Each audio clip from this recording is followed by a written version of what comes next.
Você já imaginou ser presa na porta da sua própria casa? Só por ser quem você é? Era uma tarde comum em um condomínio fechado na zona sul de Salvador.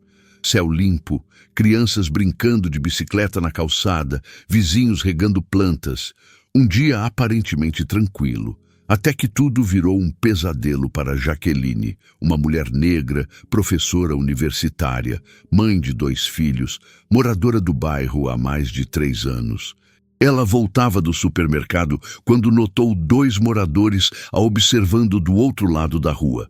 Primeiro com desconfiança, depois com desprezo. Em menos de 5 minutos, um carro da polícia militar estacionou bruscamente em frente ao portão dela. Nenhuma explicação, nenhuma pergunta, apenas ordens. Documento agora. Onde você mora? Aqui nessa casa. O tom dos policiais mudou. Um dos vizinhos, um senhor branco de camisa polo e boné do clube de golfe, balançava a cabeça e dizia: "Essa gente acha que pode morar onde quiser agora." A cena começou a chamar a atenção dos vizinhos. Jaqueline, humilhada em público, tentava manter a calma, mas já tremia por dentro. Tudo o que ela dizia era ignorado ou tratado com desconfiança. Seu filho de 7 anos, olhando tudo da janela, começou a chorar. Foi quando o portão eletrônico começou a abrir. Do outro lado, uma figura imponente caminhava com passo firme, pele negra, ombros retos, uniforme impecável da Marinha do Brasil. Era Vinícius, seu marido, um oficial de carreira há mais de 12 anos. Ele não disse uma palavra no começo, apenas olhou para os policiais e para o vizinho que havia feito a denúncia falsa. O silêncio naquele momento foi mais alto que qualquer grito. O que aconteceu nos minutos seguintes mudou o rumo da história e expôs muito mais do que um caso de injúria racial. Você está pronto para saber o que veio depois? Bloco 2. Desenvolvimento da tensão. Mínimo 1000 palavras. O portão abriu devagar, mas o impacto foi imediato. Vinícius surgiu com o uniforme branco da Marinha reluzindo sob o sol forte de Salvador. As medalhas no peito, o distintivo dourado no braço, os sapatos alinhados. Ele parecia saído de um desfile militar, mas seu olhar deixava claro: ele não estava ali para a cerimônia. Estava ali porque sua esposa estava sendo tratada como uma criminosa no próprio lar. O policial que exigia os documentos de Jaqueline deu um passo para trás, automaticamente. Seu parceiro, que até então mantinha uma postura agressiva e impaciente, endireitou-se e levou a mão ao cinto, como se precisasse se relembrar da própria autoridade. Já o vizinho que havia feito a denúncia, o mesmo que comentou "essa gente", arregalou os olhos e começou a gaguejar. "Boa tarde, senhores.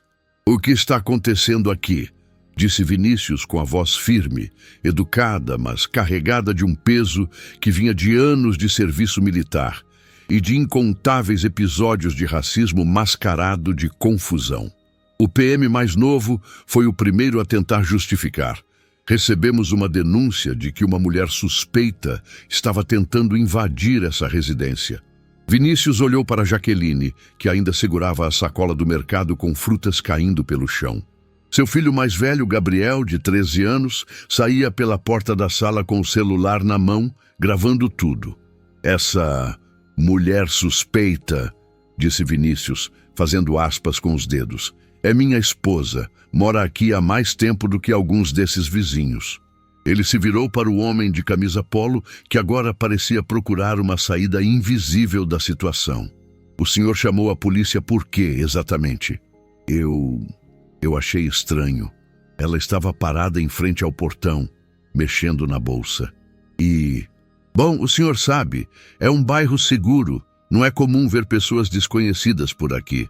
"Pessoas desconhecidas?" Jaqueline interveio com os olhos marejados, mas a voz firme.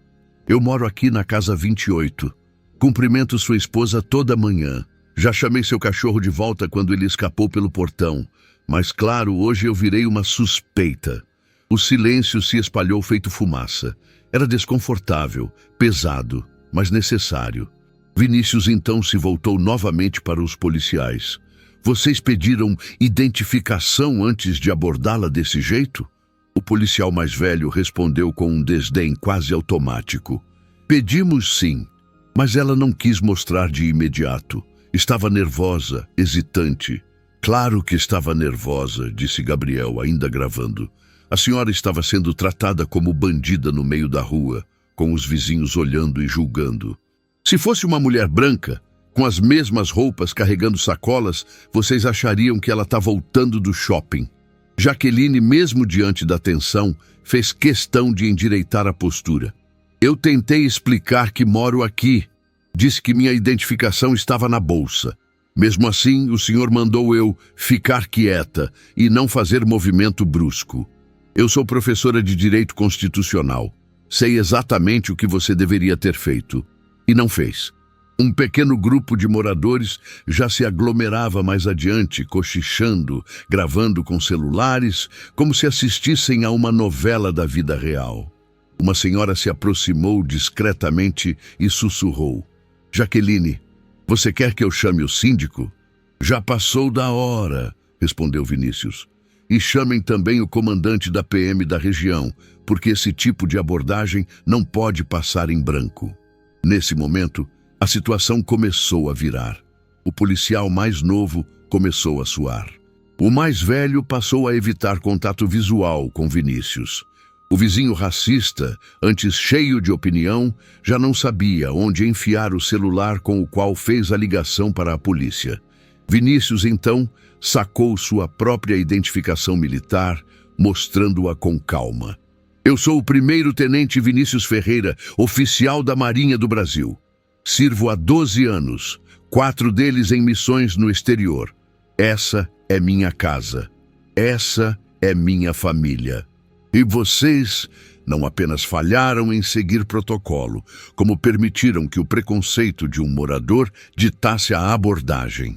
Senhor, nós estávamos apenas seguindo o procedimento padrão, tentou se justificar o policial mais novo. Procedimento padrão? Parar uma mulher negra no portão da própria casa porque um vizinho achou estranho? Isso não é procedimento, isso é racismo institucional e vai ser denunciado como tal. Jaqueline então pegou seu celular e tirou fotos dos policiais, dos carros e dos rostos dos envolvidos. Não se preocupem, isso não vai acabar aqui na calçada. Eu vou levar até o Ministério Público, até a Corregedoria e até onde mais for preciso. O síndico do condomínio chegou logo em seguida, pressionado pelas mensagens dos moradores. Era um homem branco, de meia idade, visivelmente desconfortável. Olha, pessoal, vamos manter a calma, por favor. Foi tudo um mal-entendido, ninguém quis causar um constrangimento. Um mal-entendido? Cortou Jaqueline. Ser tratada como criminosa na frente dos meus filhos por causa da cor da minha pele é um mal-entendido para você? Eu não quis dizer isso, veja bem. Vinícius deu um passo à frente. Não se trata apenas de constrangimento, se trata de uma lógica de exclusão, de um sistema em que pessoas negras, mesmo com profissão, casa própria e família, continuam sendo vistas como ameaça. A essa altura, mais moradores observavam. Alguns claramente apoiando Jaqueline, outros apenas assistindo em silêncio. Mas ninguém teve coragem de sair em defesa do vizinho que havia feito a denúncia. O comandante da PM local chegou 20 minutos depois. Um homem mais jovem, de fala polida, mas tensa. Ouviu o relato de Jaqueline e de Vinícius com atenção, tomou nota dos nomes e prometeu averiguação interna. Vinícius não se deu por satisfeito. Averiguação não basta. Queremos resposta pública. Queremos saber quais medidas serão tomadas contra abordagens racistas dentro da corporação. Entendo, senhor. A instituição não compactua com discriminação. Tomaremos as providências, disse o comandante com expressão diplomática, mas sem firmeza no olhar. Jaqueline se virou para o vizinho que havia iniciado tudo. Seu nome vai constar no boletim de ocorrência. Isso foi uma falsa denúncia baseada em preconceito. Você me expôs, me humilhou e assustou meus filhos.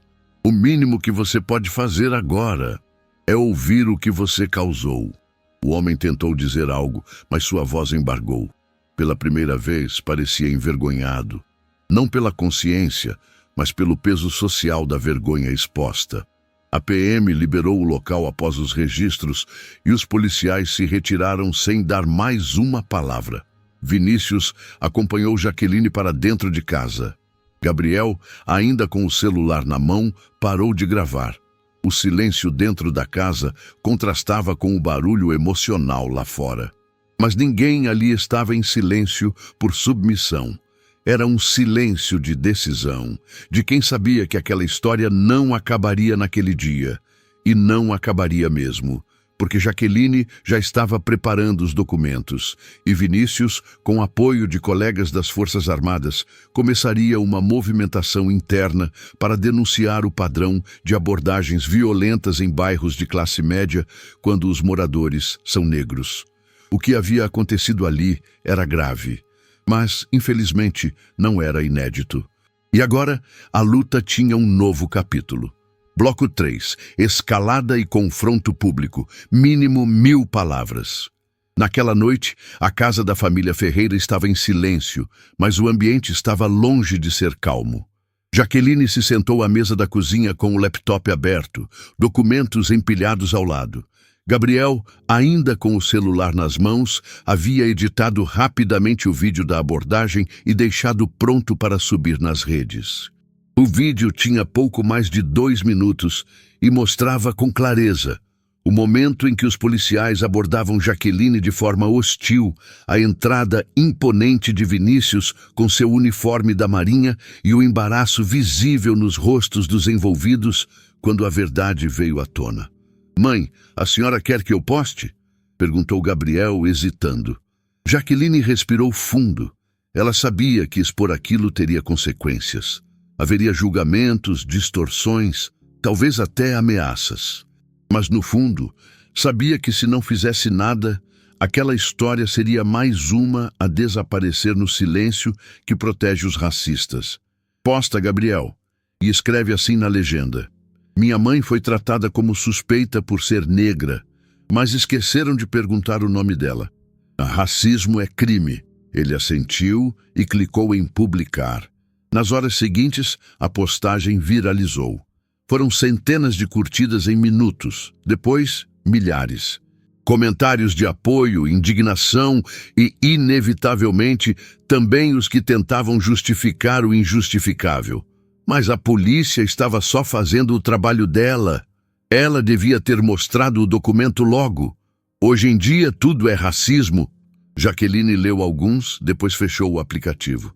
Vinícius, de pé, encostado na bancada da cozinha, segurava uma xícara de café já frio. "Tem gente que nunca vai entender, porque nunca passou por isso", ele disse. "E tem gente que entende muito bem, mas prefere fingir que não acontece", completou Jaqueline. Na manhã seguinte, o telefone dela tocou antes das 8. Era da universidade onde lecionava. A coordenadora do curso de Direito queria conversar. "Jaqueline, eu vi o vídeo. Você está bem? Isso vai ter repercussão. Já tem gente falando aqui nos corredores. A reitoria quer entender se você pretende fazer algo oficialmente." "Vou fazer sim", respondeu firme. "Ou protocolar denúncia no Ministério Público e na Corregedoria da Polícia Militar. E quero o apoio da universidade. Isso não é um problema só meu, é um problema institucional." A coordenadora hesitou por um segundo. "Olha, você sabe que eu te apoio pessoalmente, mas a universidade precisa avaliar como se posicionar publicamente. É um tema delicado." Jaqueline sentiu o sangue esquentar. Sabia exatamente o que aquilo significava. A instituição temia ser associada a uma denúncia de racismo explícito, como se fosse melhor se calar a se comprometer. "Eu sou professora efetiva dessa casa. Dei aula para filhos de desembargadores, promotores, políticos. E agora vocês estão preocupados com repercussão?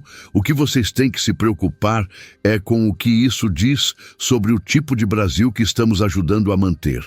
A conversa terminou ali. Mas dentro de Jaqueline, o que se iniciava era uma marcha. No mesmo dia, ela esteve na Defensoria Pública, entregou o vídeo, um boletim de ocorrência detalhado e o relato por escrito. A defensora que a atendeu, uma mulher negra jovem, quase chorou ao ler os detalhes. A senhora tem noção do que esse caso pode representar? É a oportunidade de desmontar uma prática sistemática de abordagens racistas em bairros nobres. Eu vou pessoalmente acompanhar esse processo. Enquanto isso, Vinícius começava a receber mensagens de colegas da Marinha, alguns parabenizando sua postura, outros demonstrando preocupação com sua imagem institucional. Um em especial, seu superior imediato, foi mais direto. Vinícius, eu sei o que aconteceu, mas precisamos conversar. A imprensa já está procurando nomes. Você representa a instituição. Tenha cuidado com declarações. Cuidado com declarações? A minha esposa foi tratada como criminosa no portão da própria casa, com os filhos vendo tudo. Eu não vou me esconder atrás de uma farda. O superior não insistiu, mas ficou claro que a pressão estava crescendo. À tarde, o vídeo já estava nos principais sites de notícia da Bahia. Manchetes como "Mulher negra é confundida com criminosa em condomínio de luxo" começaram a rodar em portais e jornais locais. E claro, as redes sociais explodiram. Grupos de ativismo antirracista compartilharam a história com textos incisivos. Influenciadores postaram vídeos comentando o caso. Até artistas baianos repostaram, expressando indignação.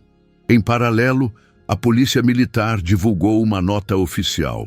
A Polícia Militar do Estado da Bahia informa que está ciente do ocorrido no bairro de Piatã, envolvendo uma abordagem a uma moradora. Será instaurado procedimento investigativo para apurar a conduta dos policiais militares envolvidos, garantindo todos os direitos constitucionais das partes. Foi uma nota genérica, fria, mas a pressão só aumentava. Na noite do segundo dia, um jornal local ligou para Jaqueline oferecendo espaço para uma entrevista. Inicialmente, ela recusou, mas depois da terceira ligação e de uma conversa longa com Vinícius, ela topou. Eu não vou me calar. Se eu, com a formação que tenho, com o apoio que tenho, me escondo agora, quem vai falar por quem não tem voz? A entrevista foi ao ar no sábado à noite.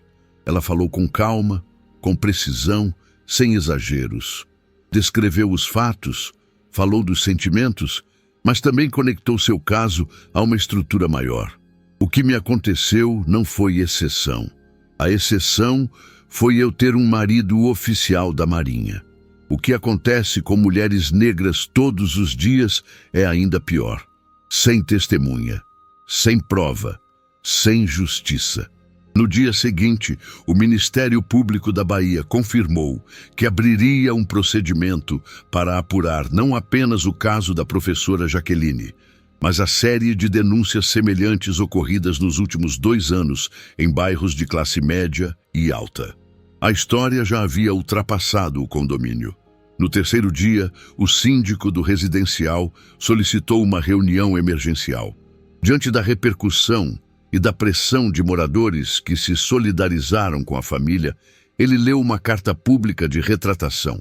Reconhecemos que o episódio envolvendo a senhora Jaqueline foi marcado por uma denúncia infundada e por abordagens racistas. A Associação de Moradores se compromete a revisar seus protocolos internos e a promover formações sobre racismo estrutural e diversidade. Não era o suficiente, mas era um começo. Jaqueline, presente na reunião, ouviu tudo em silêncio.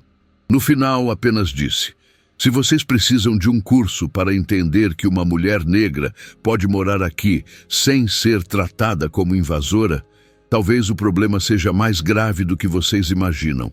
E saiu com a cabeça erguida. Do lado de fora, uma pequena roda de jornalistas esperava. Vinícius colocou a mão nas costas dela e sussurrou: "Pronta?" Sempre estive. O caso ganharia novos capítulos, mas ali, naquele momento, a história já tinha ultrapassado o limite da calçada. Agora estava na boca do povo, na televisão, nas redes, nos corredores das instituições que fingiam neutralidade e, mais importante, estava nas mãos de quem não ia se calar. Bloco 4. Reações, consequências e resistência, mínimo 1000 palavras. Na manhã seguinte, à reunião do condomínio, Jaqueline acordou com mais de 200 notificações no celular. Mensagens de apoio de ex-alunos, colegas professores, mães de alunos da escola dos filhos e até de desconhecidos de outros estados. Mas também havia ameaças veladas. Vai aparecer morta se continuar inventando coisa. Tu só quer aparecer, tá queimando o bairro. Por isso que preto não devia ter voz. Ela leu, respirou fundo e, ao invés de apagar, tirou prints. Encaminhou tudo para a delegacia responsável pelo caso e também para a Defensoria Pública, que já acompanhava seu processo. Do outro lado da cidade, o Comando-Geral da Polícia Militar reunia os oficiais de comunicação e corregedoria. O caso de Jaqueline já tinha ultrapassado as barreiras da capital. Manchetes em portais nacionais, como G1, UOL e El País Brasil, chamavam atenção para o problema das abordagens racistas disfarçadas de prevenção em bairros nobres.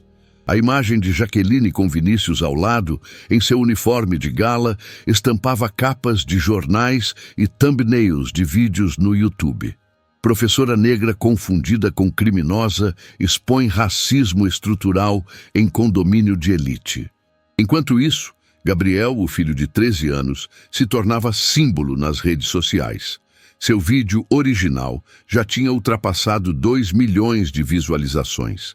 Em um recorte compartilhado por um influenciador, ouvia-se claramente ele dizendo: "Se fosse uma mulher branca com sacola, ninguém chamava a polícia."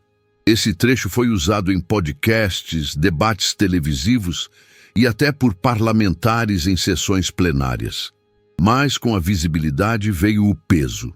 Gabriel começou a receber ataques na escola. Um grupo de colegas, filhos de moradores do mesmo condomínio, o confrontou na hora do recreio. "Tua mãe é mentirosa. Tua família está querendo dinheiro com isso. Agora você é o filhinho da mídia, né?" Gabriel não respondeu. Apenas voltou para casa mais cedo. Jaqueline o encontrou encolhido no sofá, com os olhos vermelhos. Não chorava alto. Era aquele choro abafado de quem não quer dar o gosto da fraqueza. Ela o abraçou e disse com firmeza: "Você é parte da mudança, meu filho. Isso dói, porque mexe com a estrutura. Mas não tenha dúvida, o que você fez importa, e muito." Naquela semana, a Defensoria marcou uma audiência pública na Câmara Municipal de Salvador para discutir racismo institucional em condomínios e instituições policiais. Jaqueline foi convidada a falar. Inicialmente relutante, ela aceitou quando soube que outras vítimas estariam presentes. "Não é só sobre mim", ela repetia. "É sobre o padrão." No dia da audiência, o salão estava cheio. Vítimas, ativistas, estudantes de direito, parlamentares e jornalistas lotavam as cadeiras. Quando Jaqueline foi chamada à mesa, um silêncio profundo tomou o ambiente. Ela estava vestida de branco, cabelo solto, postura firme. Pegou o microfone com as 2 mãos, olhou para os vereadores, depois para o público. Começou sem rodeios. "Eu sou Jaqueline Santos Ferreira, professora, mãe, esposa. Fui tratada como suspeita por ser negra, por estar com sacolas de mercado, por morar onde moro." Contou a história sem floreios, sem dramatização. Mostrou prints das ameaças, citou os artigos da Constituição que foram violados e, principalmente, contou sobre as abordagens anteriores que já tinha presenciado com amigos e parentes em bairros de classe média. "O que me diferencia de outras mulheres negras que passam por isso todos os dias? Ter um filho que gravou, ter um marido fardado, ter diploma, e mesmo assim não fui poupada. Isso mostra que o problema não é a forma como nos comportamos. O problema é o que enxergam na nossa cor." Ao final do discurso, foi aplaudida de pé. Mas o que realmente chamou atenção foi o que veio depois. Outras mulheres, antes silenciosas, começaram a relatar experiências semelhantes. Uma enfermeira foi barrada ao entrar em seu próprio prédio. Uma advogada negra foi impedida de usar o elevador social. Uma diarista foi revistada no portão de um condomínio porque carregava muitas coisas. O microfone virou uma arma contra o silêncio. Do lado militar, Vinícius também enfrentava pressão. Alguns colegas o apoiavam discretamente. Outros o criticavam por expor a corporação. Um coronel chegou a dizer, em uma reunião informal, "Você devia proteger a farda, não usá-la como escudo em briga de vizinhança. A farda que eu uso é para servir ao povo brasileiro. Se ela não protege minha esposa, ela está servindo ao quê, coronel?" A resposta correu os bastidores da Marinha como fogo em mato seco. Vinícius virou símbolo de resistência dentro das Forças Armadas, admirado por uns, detestado por outros. Enquanto isso, o processo da corregedoria avançava. O policial mais agressivo da abordagem, Sargento Hamilton, foi afastado temporariamente. Já o policial mais novo, Soldado Henrique, procurou a defensoria por iniciativa própria. "Eu errei. Eu vi a forma como meu parceiro tratou a senhora Jaqueline e não fiz nada. Fiquei quieto. Fui cúmplice. Quero colaborar com o processo." Essa atitude surpreendeu. Foi incluída no inquérito e passou a ser usada como argumento de que há formas de romper o ciclo, ainda que lentamente. Jaqueline, em uma fala posterior, disse: "Silêncio diante do racismo também é escolha, mas reconhecer o erro é o primeiro passo para a reparação."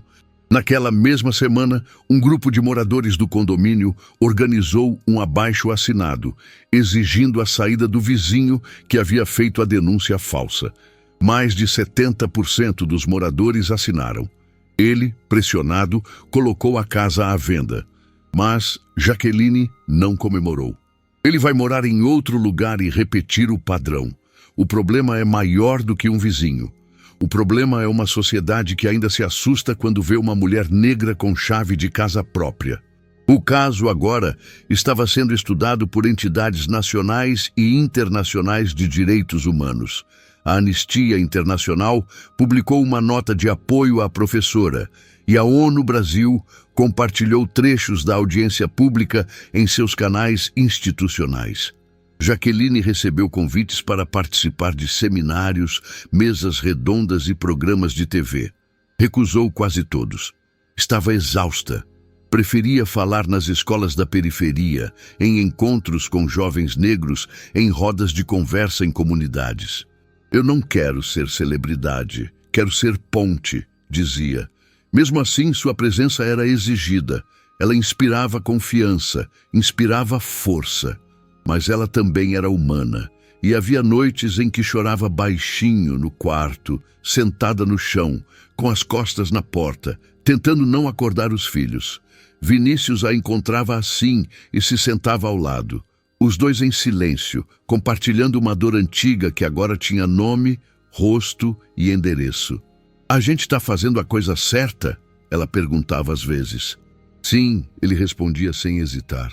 A coisa certa nunca foi a mais fácil, mas naquele momento ambos sabiam, não havia mais volta. Eles haviam acendido um fogo e não iam permitir que o sistema apagasse. Bloco 5. Conclusão, transformação e chamado à ação. Mínimo 800 palavras. O caso de Jaqueline já havia ultrapassado os limites do bairro, da cidade, das manchetes. O que começou como mais um episódio cotidiano de injúria racial, desses que costumam ser engolidos pelo silêncio das estruturas, se tornou um movimento vivo, real e incômodo. Na semana seguinte à audiência pública, Jaqueline foi convidada a dar uma palestra no Instituto Federal da Bahia, em um seminário sobre racismo estrutural e cidadania. A princípio, ela recusou. Estava cansada, emocionalmente desgastada, e o medo ainda morava em seu corpo, não daquele momento específico, mas do que ele representava.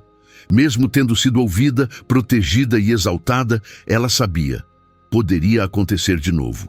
Em outro bairro, em outra cidade, em outro corpo. Mas foi Gabriel, seu filho, quem a fez mudar de ideia. Mãe, se você não for, quem vai contar direito o que aconteceu? Ela se calou. Naquela frase, simples e certeira, estava o que de fato importava: a responsabilidade de continuar, de transformar dor em direção. Na manhã do evento, Jaqueline vestiu-se com sobriedade. Uma blusa amarela de manga comprida, calça preta e o cabelo preso num coque elegante. Quando entrou no auditório, foi recebida com aplausos. Mas ela não sorriu. Caminhou até o palco com a firmeza de quem não buscava a aprovação, apenas justiça. Eu não sou heroína e não quero ser mártir, mas eu me recuso a fingir que foi só um susto, ela disse no início de sua fala. O que me aconteceu não foi exceção, foi expressão. Expressão de uma cultura de vigilância e controle sobre corpos negros que, quando ocupam espaços de privilégio, despertam raiva, não admiração. Ela falava com clareza, com precisão cirúrgica. Seus olhos encontravam os da plateia. Estudantes, professores, servidores, muitos deles negros, assentindo em silêncio, como quem finalmente se sente nomeado. E se eu não tivesse um marido militar? E se meu filho não tivesse filmado? E se eu não tivesse acesso a uma defensora pública comprometida?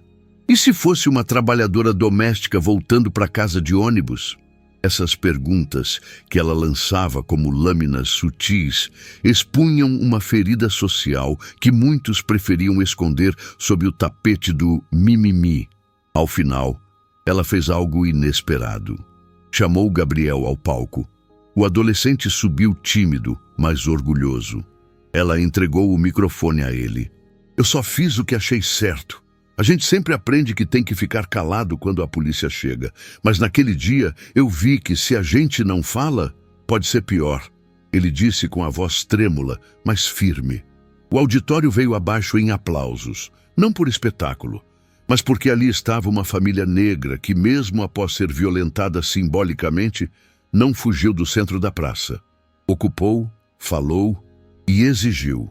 No dia seguinte, a Defensoria Pública anunciou que o caso de Jaqueline havia sido oficialmente aceito pelo Ministério Público como parte de um inquérito sobre padrões de abordagem discriminatória em Salvador.